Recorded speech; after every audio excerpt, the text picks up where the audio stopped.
Pinupuri ka namin, O Diyos, Ama, Anak, at Espiritu Santo.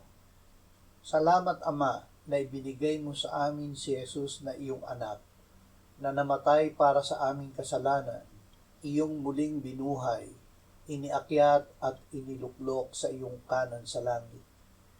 Salamat na ibinigay mo sa amin ang iyong banal na Espiritu, at sa pamamagitan niya ay ibinuhos mo ang iyong pag-ibig sa aming puso.